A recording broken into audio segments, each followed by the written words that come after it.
ఆంధ్రప్రదేశ్లో ఓవైపు తిరుమల శ్రీవారి లడ్డు ప్రసాదంపై వివాదం కొనసాగుతూ ఉండగా హిందూ సమాజానికి దిగ్భ్రాంతి కలిగించే మరో ఘటన చోటు చేసుకుంది.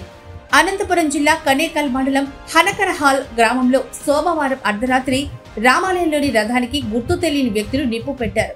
అర్ధరాత్రి మంటలను గమనించిన స్థానికులు సకాలంలో స్పందించి ఆర్పివేయడంతో పెను ప్రమాదం తప్పింది. అప్పటికే రథం సగం కాలిపోయింది. పుణ్యతిథులు ఉత్సవాల సమయంలో రాముల వారిని రథంపై ఊరేగిస్తూ ఉంటారు. మిగతా సమయంలో ఓ షెడ్డులో రథాన్ని భద్రపరుస్తారు. అయితే సోమవారం అర్ధరాత్రి షెడ్డులో ఉన్న రథానికి దుండగులు నిప్పు పెట్టి పరారయ్యారు.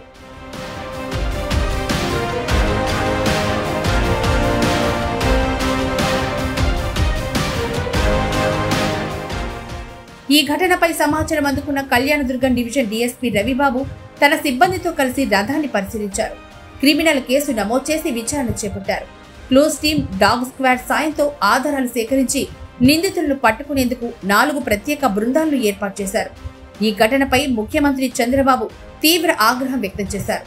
జిల్లా కలెక్టర్, ఎస్పీ వెంటనే సంఘటనా స్థలానికి వెళ్లాలని ఆదేశాలు జారీ చేశారు. ఈ ఘటనపై తనకు సమగ్ర నివేదిక ఇవ్వాలని, నిందితులను వీలైనంత త్వరగా పట్టుకుని శిక్షించాలని ఆదేశించారు.